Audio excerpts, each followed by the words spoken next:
Selamat pagi, salam damai sejahtera di dalam Tuhan kita Yesus Kristus. Dengan hati yang penuh kerinduan akan hadirat Tuhan untuk menyembahnya di dalam ibadah Minggu 20 Maret 2022 saat ini, kami atas nama Majelis Jemaat mengucapkan selamat datang, selamat beribadah baik bagi warga jemaat yang saat ini hadir pada peribadahan ini maupun bagi warga jemaat yang beribadah secara online di mana saja berada. Kiranya Tuhan memberkati kita semua. Marilah kita awali ibadah kita pada pagi hari ini dengan kita memuliakan dan mengagungkan nama Tuhan dari Kidung Jemaat nomor 65 ayat yang pertama dan yang kedua. Cakrawala dan Malaikat.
Jemaat yang dikasihi Tuhan, mari dengan penuh sukacita, dengan keteduhan hati, bersama kita sujud di hadapan Tuhan, dan masing-masing di dalam hati mengaku yang demikian.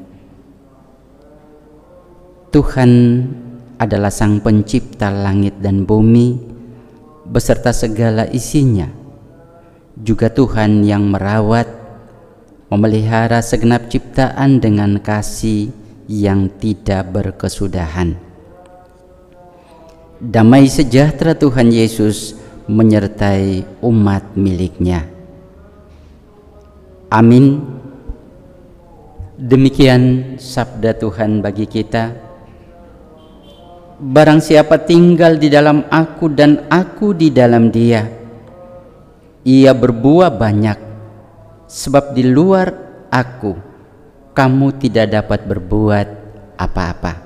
Yohanes pasal 15 ayat yang ke-5b. Kidung Jemaat 356 bait yang pertama dan kedua.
Kekasih Tuhan, disilahkan duduk.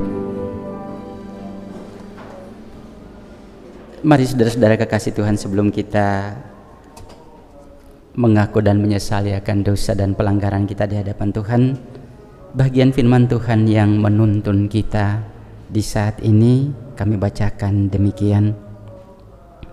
Seperti ada tertulis, tidak ada yang benar, seorang pun tidak. Tidak ada seorang pun yang berakal budi. Tidak ada seorang pun yang mencari Allah. Semua orang telah menyeleweng. Mereka semua tidak berguna. Tidak ada yang berbuat baik, seorang pun tidak. Kerongkongan mereka seperti kubur yang ternganga. Lidah mereka merayu-rayu. Bibir mereka mengandung bisa. Mulut mereka penuh dengan sumpah serapah. Kaki mereka cepat untuk menumpahkan darah. Keruntuhan dan kebinasaan mereka tinggalkan di jalan mereka. Dan jalan damai tidak mereka kenal. Rasa takut kepada Allah tidak ada pada orang itu. Kekasih Tuhan, atas dasar firman Tuhan ini, mari dengan penuh kerendahan hati kita menyadari seberapa jauh perjalanan kita, seberapa jauh hidup kita di hadapan Tuhan, seberapa jauh ketaatan kita kepadanya, atau seberapa jauh pelanggaran-pelanggaran kita. Mari bersama kita menyesali di hadapan Tuhan seraya memohon pengampunan. Mari kita berdoa.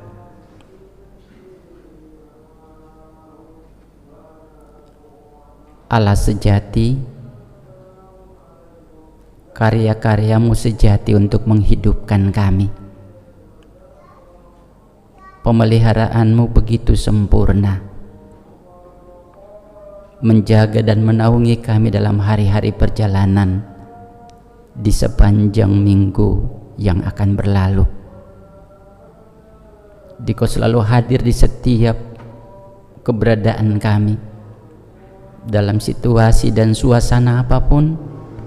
Dikau tetap ada untuk menjadi Tuhan yang siap bertindak dan berkarya bagi hidup kami.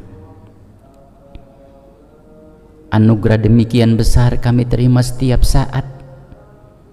Kami baik atau tidak, Tuhan selalu bersama kami. Namun di saat yang bersamaan kami menyadari akan perilaku hidup kami. Kami menyadari akan keterbatasan kami untuk setia kepada Tuhan. Kami melanggar titah dan kehendak-Mu. Kami tidak mampu hidup sebagai anak-anak Tuhan yang membawa kasih dan kedamaian. Tapi sebaliknya kami kadang membawa perseteruan dalam hidup kami, dalam hidup keluarga dan dalam hidup bersesama. Dosa-dosa kami tak terbilang, baik terhadap Tuhan maupun kepada sesama. Izinkanlah kami di saat yang teduh ini, di tengah-tengah ibadah ini, kami datang dan mengakui menyesali semuanya ya Tuhan. Dengan penuh permohonan belas kasihan, ampuni kami Tuhan. Ampuni kami menurut rahmat-Mu yang besar. Sucikan dan kuduskanlah hidup kami, agar kami layak menjadi anak-anak Tuhan. Karuniakan di dalam hati kami roh yang baru, roh yang memimpin dan menuntun kami untuk hidup di jalan dan kehendak-Mu.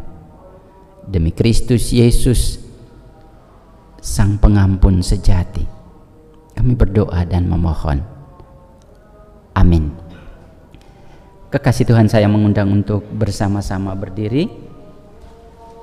Bagi setiap kita yang telah mengakui dosa dan pelanggaran kita dengan jujur di hadapan Tuhan, maka Dia Allah yang baik, Allah yang senantiasa menyediakan pengampunan bagi kita, sebagaimana sabdanya yang demikian. Efesus pasal 2 ayat 4 dan 5 yang berbunyi, tetapi Allah yang kaya dengan rahmat, oleh karena kasih-Nya yang besar yang dilimpahkannya kepada kita, telah menghidupkan kita bersama-sama dengan Kristus, sekalipun kita telah mati oleh kesalahan-kesalahan kita. Amin. PKJ 179 bait pertama dan kedua. Kasih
Jemaat disilakan duduk.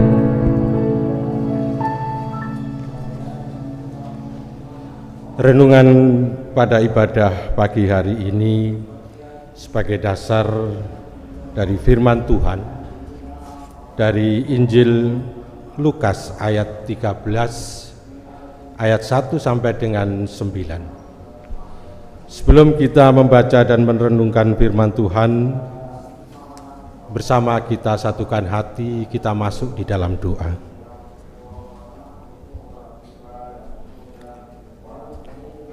Ya Tuhan, sungguh kami berterima kasih untuk hari yang baru yang Engkau berikan kepada kami pada hari ini, di mana Engkau yang senantiasa memeliharakan hidup kami di dalam anugerah-Mu, sehingga apabila saat ini kami dapat beribadah kepadamu, tentu itu juga adalah karena kasih setia dan rahmat-Mu bagi kami. Ya Bapa yang Maha Baik, kami hendak merenungkan, membaca firman-Mu dan merenungkannya, karena kami yakin dan percaya bahwa di dalam firman-Mu kami dapat mengetahui akan jalan keselamatan dan hidup yang kekal. Oleh karenanya ya Bapa, Engkau penuhi kami dengan Roh Kudus-Mu, untuk kami dapat mengerti akan arti firman-Mu, terlebih Engkau mampukan kami untuk kami dapat menghidupi firman-Mu. Bapak Pendeta Musa Samuel Hurulean, sebagai saluran berkat akan pengajaran firman-Mu, kiranya Engkau kuasai dengan Roh Kudus-Mu sesempurnanya.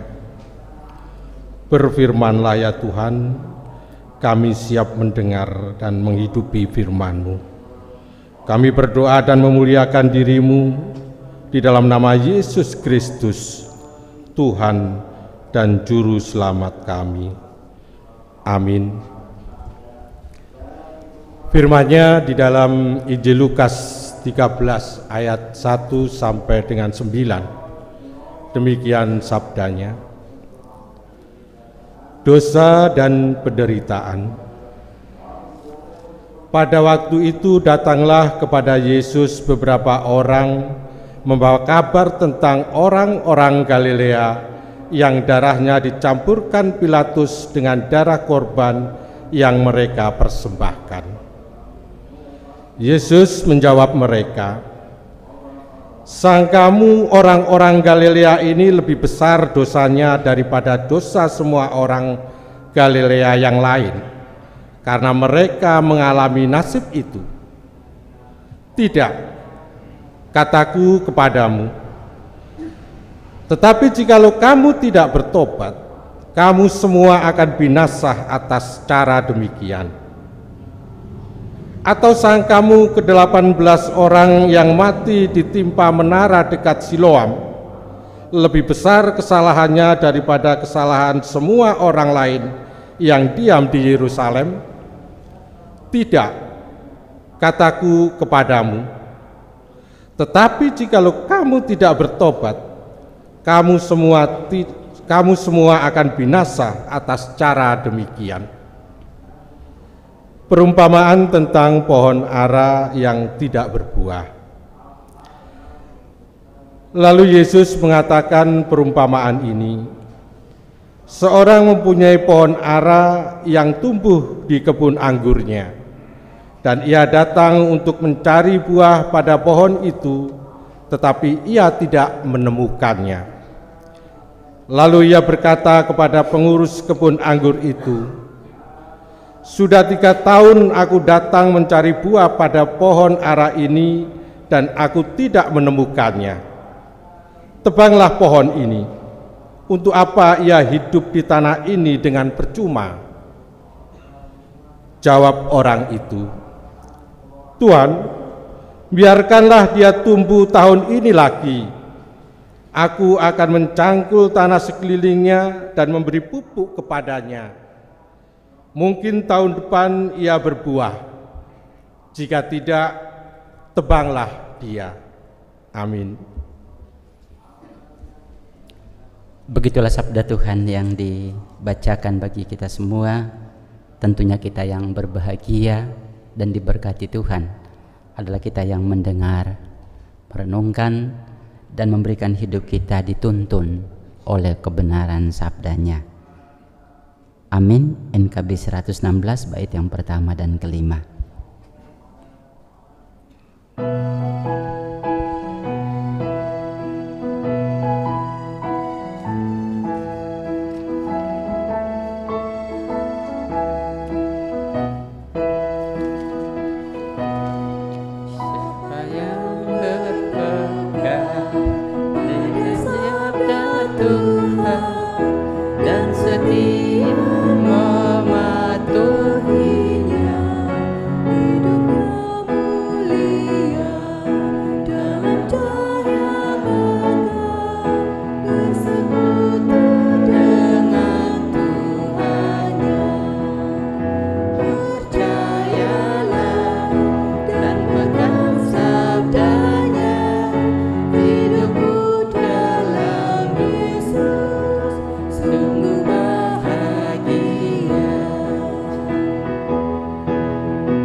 Shalom Bapak Ibu, selamat pagi.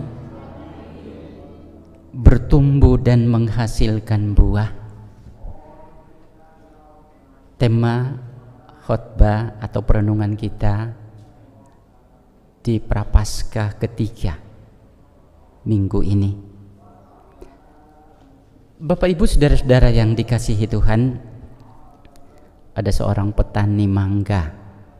Artinya petani yang bergerak untuk hanya menanam pohon mangga demi menghasilkan bagi hidupnya. Dia bangga dan memamerkan bibit pohon mangga pemberian temannya. Katanya jenis pohon mangga ini buahnya enak, sedap, gurih. Berbeda dengan jenis pohon mangga lainnya. Oleh karena itu, tidak seperti pohon jenis bibit pohon mangga yang lain, petani ini sungguh-sungguh memberikan perhatian, perawatan yang pantas dan layak setelah bibit itu ditanam. Bertahun-tahun kemudian bibit yang kecil itu bertumbuh dan terus bertumbuh menjadi besar dan sangat subur, semakin membuat dia bangga dan senang. Dia berpikirnya pasti buahnya enak dimakan, juga bisa menghasilkan dari sisi finansial. Beberapa tahun kemudian dia memprediksi bahwa pohon yang sudah tumbuh dengan subur ini tahun yang akan datang ini sudah pasti berbuah. Namun setelah ditunggu belum juga berbuah. Dia berpikir ya mungkin tahun berikutnya. Belum juga berbuah. 2 tahun berikutnya dia masih tetap sabar dan berusaha untuk merawat dengan baik. Tetapi ketika bertahun-tahun pohon mangga yang dibanggakan itu tidak menghasilkan buah, maka dia mulai merasa kecewa. Dan keputusan akhirnya adalah dia menebang pohon itu dan mengganti dengan tanaman pohon mangga lainnya sebagaimana yang biasanya dia lakukan. Bapak Ibu saudara-saudara yang dikasihi Tuhan, kita bersama merenungkan bacaan firman Tuhan yang terdiri dari 2 perikop di hari ini di dalam rangka memahami bertumbuh dan menghasilkan buah. Perikop yang pertama yang sudah kita bacakan tadi yaitu Lukas pasal 13 ayat 1 sampai dengan ayat yang kelima. Perikop ini menekankan soal pertobatan. Sebelum kita mencermatinya, Bapak Ibu, ada pertanyaan kecil bagi saya dan Bapak Ibu sekalian. Kira-kira begini pertanyaannya. Apa yang dipikirkan di dalam pikiran dan benak kita apabila ada sebuah musibah atau tragedi atau bencana menimpa seseorang, apalagi seseorang itu orang yang kita kenal dengan sangat dekat? Pasti pikiran pendapat kita beragam. Mungkin ada yang mengatakan, ya wis wayahe dia mengalami bahaya itu dan harus pergi dengan cara itu. Mungkin ada yang berpendapat, ya karena dia mengendarai sepeda itu tidak berhati-hati. Tapi ada yang mengatakan, lah itu pantas untuk dia, karena aku kenal persis dia dan keluarganya itu adalah keluarga yang jauh dari Tuhan, banyak melakukan kejahatan. Jadi kalaupun seperti itu terjadi baginya, itu pantas. Nah, Bapak Ibu Saudara kekasih, pendapat yang terakhir ini adalah pendapat yang sangat familiar dalam kehidupan orang-orang Yahudi di saat Tuhan Yesus melayani mereka. Itulah sebabnya di dalam perikop yang pertama tadi disampaikan 2 kejadian.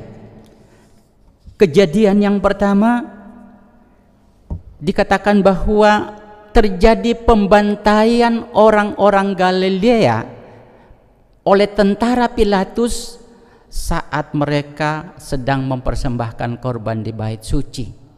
Dan itulah sebabnya dikatakan darah mereka bercampur dengan korban persembahannya.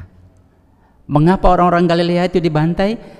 Karena orang-orang ini sering memberontak kepada pemerintahan Romawi.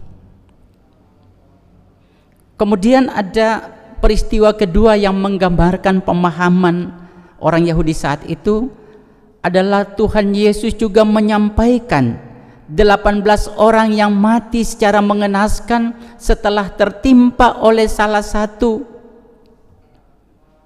bangunan dekat Siloam.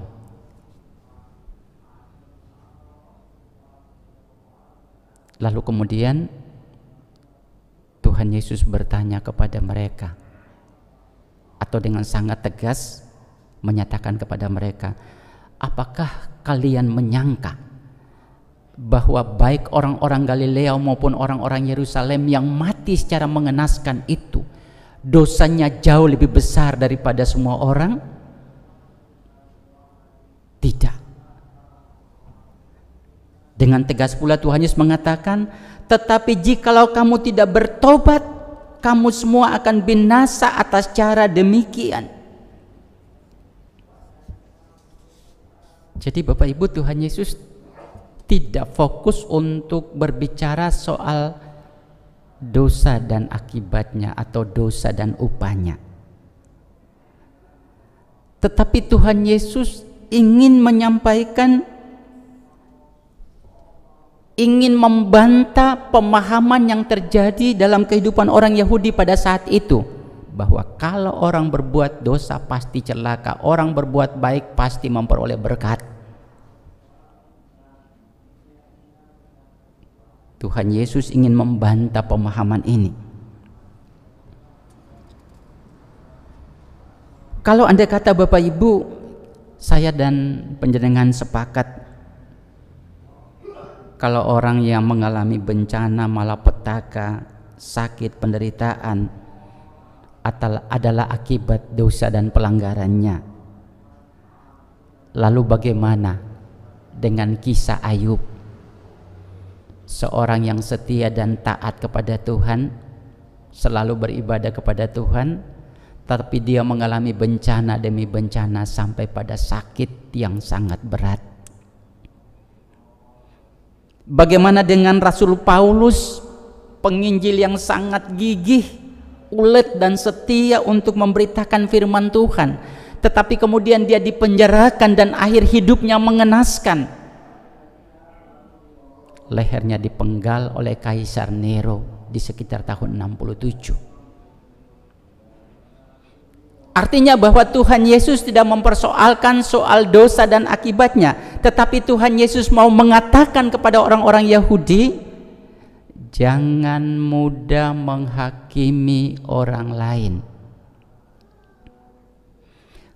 Kalau melihat orang lain mengalami sebuah peristiwa dan itu memberatkan dan menyukarkan kehidupannya, maka jangan pernah berpikir bahwa oh, saya lebih baik dari dia, saya lebih benar dari dia, saya lebih kudus dari dia.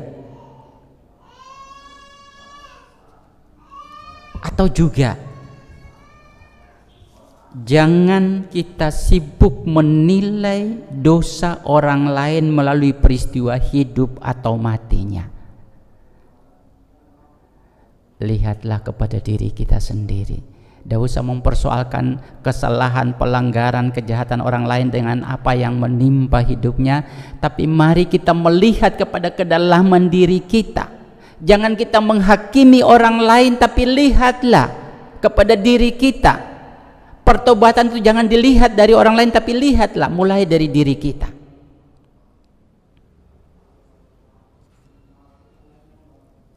Catatan pada perikop yang pertama.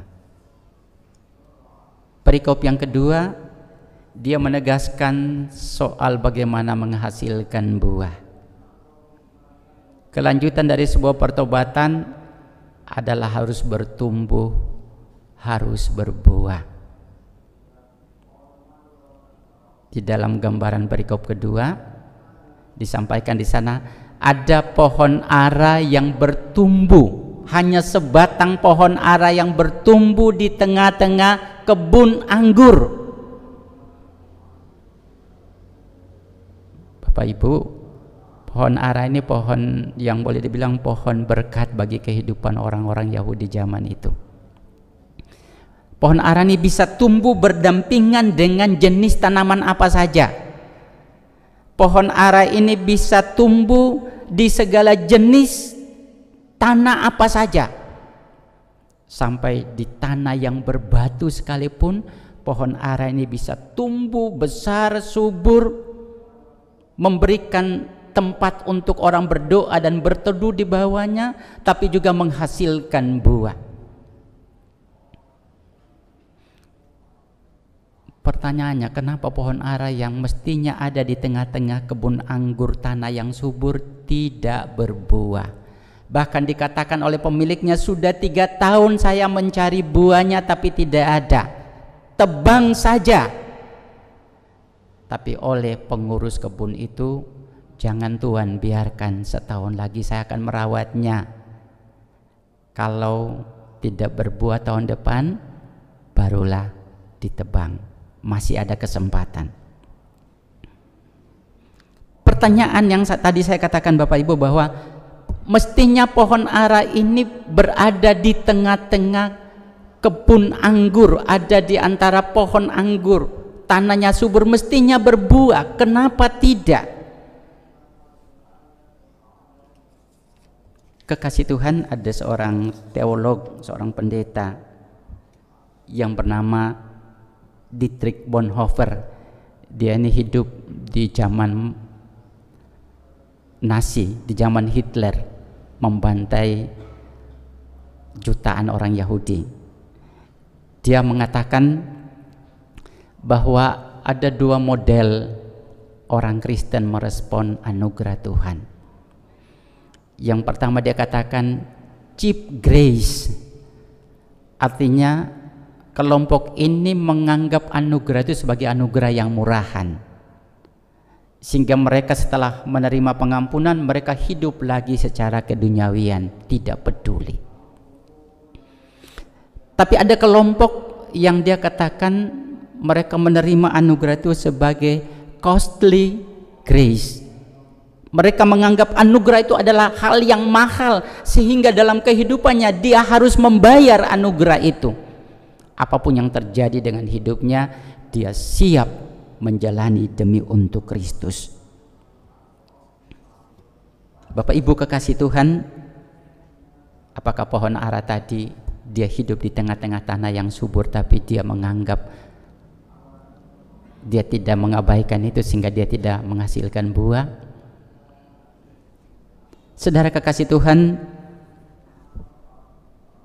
yang Allah kehendaki dari hidup kita bukan sekedar bertobat. Pertobatan bukan tujuan akhir dari panggilan setiap kita, tetapi adalah awal kita mulai bertumbuh dan berbuah.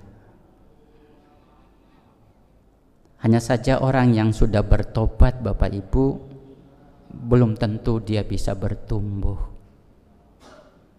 Orang yang sudah bertobat seperti kita, belum tentu kita bisa bertumbuh. Pertanyaannya mengapa? Karena masih sering terhalang oleh keinginan daging, masih terhalang oleh percabulan, kecemaran, hawa nafsu, perseteruan, perselisihan. Digambarkan di dalam Galatia pasal 5 ayat 19 dan ayat berikutnya. Oleh karena itu kita butuh komitmen yang kuat setelah bertobat adalah harus bertumbuh, menanggalkan cara hidup kedagingan, sehingga kita bisa dapat bertumbuh dengan subur. Nah, ada pula fenomena orang Kristen sudah bertumbuh dengan subur, katakan saja mereka sudah beribadah dengan rajin, berdoa dengan tekun, membaca dan merenungkan firman Tuhan, tetapi mereka sulit berbuah. Pertanyaannya, mengapa mereka sulit berbuah? Karena mereka masih fokus untuk memperhatikan diri dan keluarganya sendiri. Mereka punya prinsip, yang penting aku tidak jahat, yang penting aku setia memiliki relasi yang baik dengan Tuhan, yang penting aku tidak ngerepotin orang lain. Karena itu jangan sekali-kali orang lain merepotkan diriku dan keluargaku. Ini prinsip hidup orang yang bertumbuh tapi tidak berbuah. Sulit untuk berbuah. Prinsip ini kadang menjadi kendala yang besar untuk kita berbuat baik bagi sesama. Padahal kita bertobat, bertumbuh, dan harus berakhir dengan berbuah. Dari buah kitalah orang mengenal kasih Kristus. Kita kembali kepada ilustrasi tadi Bapak Ibu. Petani mangga itu bangga dengan bibit pohon mangga pemberian temannya. Sayang, kebanggaan itu berubah menjadi kekecewaan, karena setelah dipelihara bertahun-tahun, pohon mangga itu tidak berbuah. Dan memang mangga itu dikatakan manusia bermanfaat karena buahnya. Jadi kalau pohon mangga yang tidak berbuah, mendingan ditebang saja. Begitu juga orang Kristen, Tuhan memanggil kita bertobat, bertumbuh, dan harus berbuah. Kita tidak sebatas bertumbuh. Kalau bertobat dan bertumbuh saja tidak berbuah, apa gunanya? Kita diberi kesempatan untuk hidup di dunia. Amin. Mari Bapak Ibu saudara-saudara kekasih, kita masuk dalam saat teduh untuk merenungkan sabda Tuhan yang baru didengarkan. Kita masuk dalam saat teduh.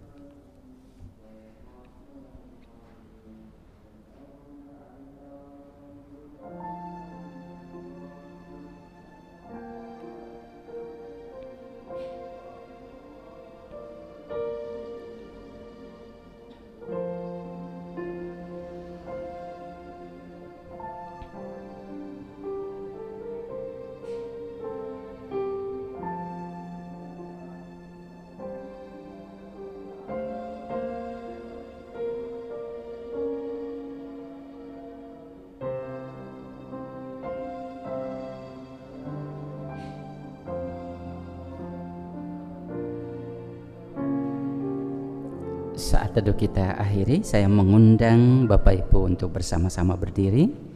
Bersama dengan semua orang percaya di segala abad dan tempat, kita akan memperbaharui pengakuan iman rasuli yang demikian. Aku percaya kepada Allah, Bapa yang Maha Kuasa, Khalik langit dan bumi, dan kepada Yesus Kristus, anaknya yang tunggal Tuhan kita, yang dikandung daripada Roh Kudus, lahir dari anak darah Maria, yang menderita di bawah pemerintahan Pontius Pilatus, disalibkan, mati dan dikuburkan, turun ke dalam kerajaan maut. Pada hari yang ketiga bangkit pula dari antara orang mati, naik ke surga, duduk di sebelah kanan Allah Bapa yang Maha Kuasa, dan akan datang dari sana untuk menghakimi orang yang hidup dan mati. Aku percaya pada Roh Kudus, gereja yang kudus dan am, persekutuan orang kudus, pengampunan dosa, kebangkitan daging, dan hidup yang kekal. Amin. Disilahkan duduk.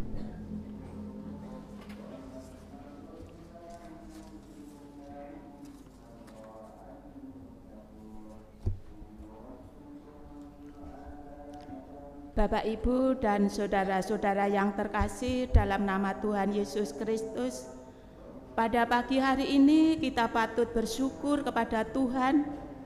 Kita masih diberikan kesempatan untuk menghaturkan persembahan sebagai wujud ungkapan syukur kita atas berkat-berkat dari Tuhan yang sudah kita terima. Namun sebelumnya, mari kita dengarkan firman Tuhan yang mendasari kita menghaturkan persembahan, diambil dari 1 Tawarikh 29 ayat 17 yang demikian firman-Nya. Aku tahu ya Allahku, bahwa Engkau adalah menguji hati dan berkenan kepada keikhlasan. Maka aku pun mempersembahkan semuanya itu dengan sukarela dan tulus ikhlas. Dan sekarang umat-Mu yang hadir di sini telah kulihat memberikan persembahan sukarela kepadamu dengan sukacita. Amin. Bapak, Ibu, dan saudara-saudara yang terkasih, mari kita menghaturkan persembahan dengan diiringi NKB nomor 21, bait yang pertama dan yang ketiga. Ku diberikan kidung baru.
Para kekasih Tuhan, mari kita bersama berdoa.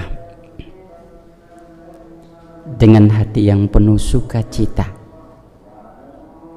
kami boleh mengungkapkan rasa kebanggaan kami, rasa hormat kami kepadamu, ya Allah, ya Tuhan, yang setia menuntun hari-hari kehidupan kami. Kami bersukacita karena Tuhan hadir menyemangati kebersamaan kami sebagai persekutuan yang menyembah dan memuliakan Tuhan. Baik kami yang ada di gedung gereja maupun para kekasih-kekasih Tuhan yang ada yang mengikuti ibadah secara virtual. Semua kami mengungkapkan rasa syukur kami, merespon akan segala kasih dan kebaikan Tuhan yang tiada henti-henti melimpahi hidup kami. Terima kasih Bapa di surga, Tuhan boleh bersabda bagi kami supaya kami tidak sibuk mengurus kekurangan dan kesalahan orang lain, tapi biarlah kami belajar dengan berbagai peristiwa-peristiwa yang terjadi di seputar hidup kami untuk mengambil keputusan saatnya kami harus bertobat. Kami tidak perlu saling menghakimi, tapi biarlah kami menghakimi diri kami sendiri. Kami harus mengakui akan segala pelanggaran kami. Kami harus bertobat sehingga boleh bertumbuh dan berbuah bagi kemuliaan nama Tuhan. Kami tahu ini tidak mudah, tapi kami percaya Tuhan Yesus akan menolong kami untuk menjalani kehidupan panggilan kami untuk waktu-waktu yang akan datang. Bapa di surga, semua kami yang hadir di saat ini maupun saudara-saudara kami yang ada di rumah masing-masing, kami membawa keberadaan diri kami. Kami ada dengan setiap pergumulan-pergumulan kehidupan. Kami juga membawa suasana hati yang kami rasakan di saat ini. Mungkin kami yang sedih, mungkin kami yang sedang mengalami pergumulan berat, mungkin kami yang sedang mengalami masa-masa yang sulit, atau kami yang mengalami sukacita, kami yang mengalami keberkatan dari Tuhan. Apapun situasi kehidupan kami sebagai pribadi, sebagai keluarga, sebagai persekutuan, kami membawa, menghaturkan di hadapan Tuhan. Mohon kekuatan dari Tuhan supaya kami merespon semua realitas kehidupan ini dengan penuh ucapan syukur. Secara pribadi, masing-masing keluarga yang punya pergumulan-pergumulan, kami percaya Tuhan ada di sana. Tuhan hadir bersama-sama dengan keluarga-keluarga ini. Apapun bentuk pergumulannya, Tuhan akan memberikan jalan keluar sesuai dengan kehendak dan rencana Tuhan, juga sesuai dengan saat dan waktu Tuhan. Buatlah kami semua untuk tetap sabar dan senantiasa bersyukur menantikan tindakan-tindakan karya-karya Tuhan yang datang menopang dan menolong kehidupan kami. Terima kasih Bapa di surga. Kami juga bersyukur sebagai lembaga, sebagai persekutuan jemaat, Tuhan mengizinkan kami untuk memulai beribadah secara offline, sekalipun masih ada juga virtual yang kami lakukan. Ini semua karena kemurahan dan berkat Tuhan. Kuasa Tuhan perlahan menghancurkan kekuatan COVID-19, sehingga kami bersama dengan saudara-saudara kami, umat yang lain, bersama dengan seluruh masyarakat Indonesia, kami mulai berbenah diri dalam kehidupan spiritualitas kami. Biarlah Tuhan menolong kami, memulihkan kembali keberadaan kami, menghilangkan rasa kecemasan, ketakutan yang berlebihan, sehingga sudah saatnya kami datang bersekutu. Sekalipun dalam kondisi waspada, kami boleh beribadah bersama-sama untuk memuliakan Tuhan. Setelah sekian waktu kami seolah-olah tidak melakukan tugas peribadahan kami dengan sungguh karena terhalang oleh kecemasan, ketakutan dan sebagainya. Kini saatnya Tuhan memulihkan kami, meneguhkan iman dan percaya kami bahwa masa ini akan segera berlalu dan saatnya kami datang untuk dengan sungguh dan tulus menyembah Tuhan. Terima kasih Bapa di surga. Kami percaya Tuhan memberkati semua kami, juga memberkati kami sebagai pelayan-pelayan Tuhan untuk juga dengan sungguh memulai memenuhi panggilannya sebagaimana biasanya, sehingga kami bersama-sama dalam persekutuan milik Tuhan ini, baik kami yang ada di Jemaat Pari bersama-sama dengan saudara-saudara kami, warga simpatisan yang ikut beribadah bersama dengan kami boleh menghidupkan kembali kehidupan spiritualitas kami dengan cara beribadah dalam kebersamaan. Terima kasih Bapa di surga, Tuhan menolong kami. Biarlah kami kembali bertumbuh dengan penuh sukacita, membangun, menyemarakan persekutuan milik Tuhan yang Tuhan percayakan kami hidup dan ada di dalamnya. Terima kasih Bapa di surga, kami juga bersyukur bahwa suasana yang semakin membaik ini pun dirasakan oleh kehidupan pemerintah kami dan kehidupan bermasyarakat.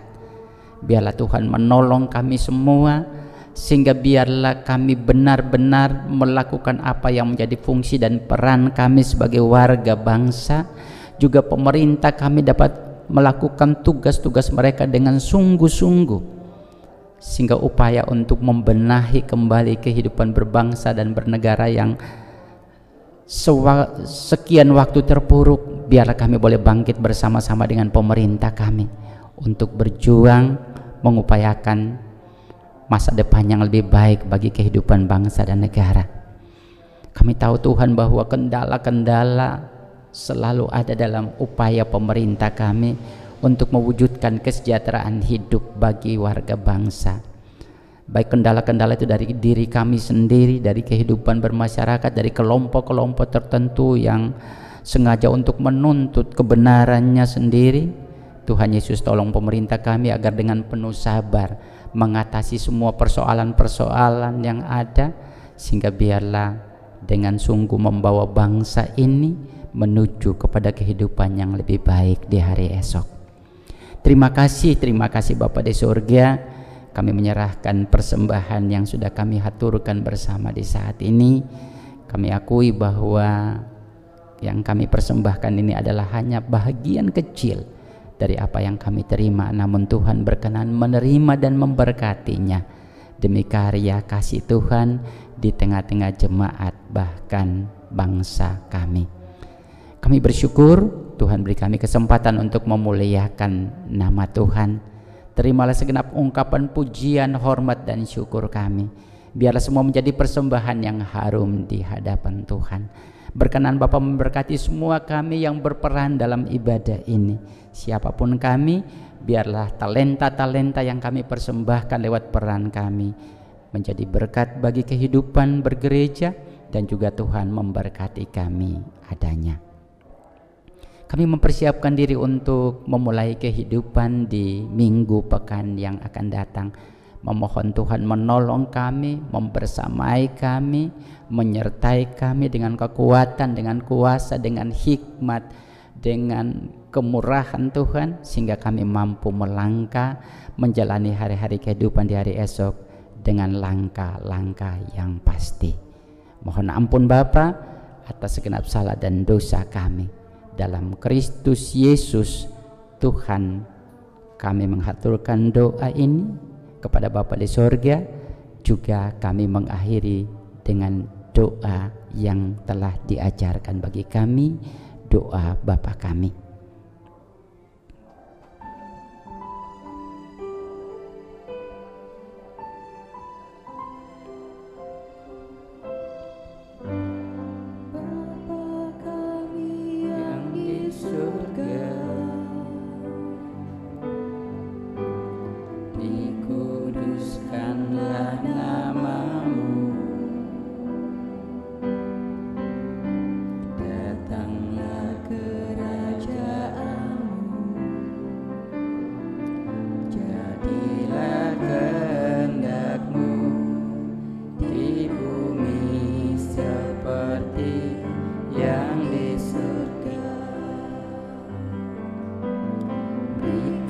Kami hari ini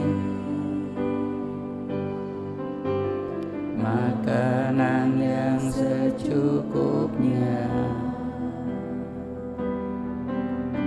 ampuni kesalahan kami seperti kami ampuni orang yang bersalah pada kami,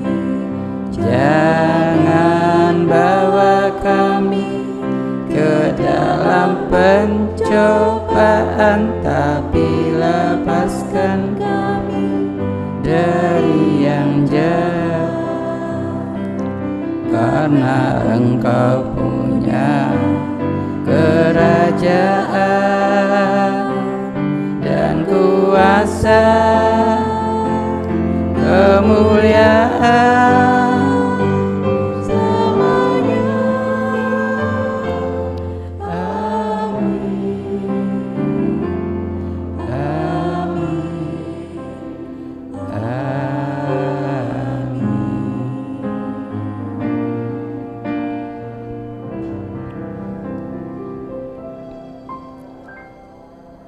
Para kekasih Tuhan, sebelum kita undur dari persekutuan ibadah ini, ada pesan firman Tuhan bagi kita.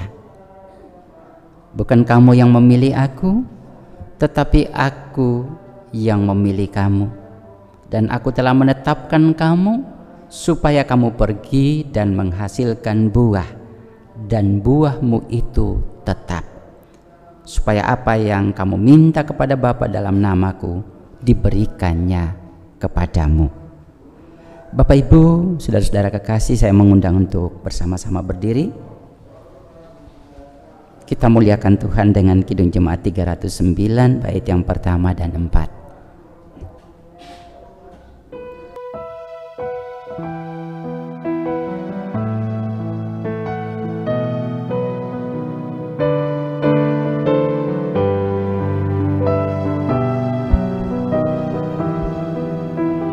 Biar ku tumbuh di batangmu, ya pokok anggur yang benar, supaya kau hidupkan daku menjadi ranting yang segar.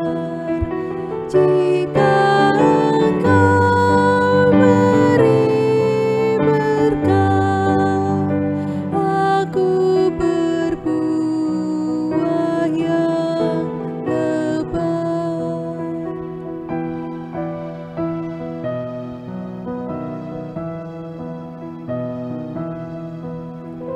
Diriku milikmu abadi, Engkau tumbuhkan imanku yang dalam aku kau mulai, kau sempurnakan bagimu. Olehmu kuncup merekah hingga berbuah mulia.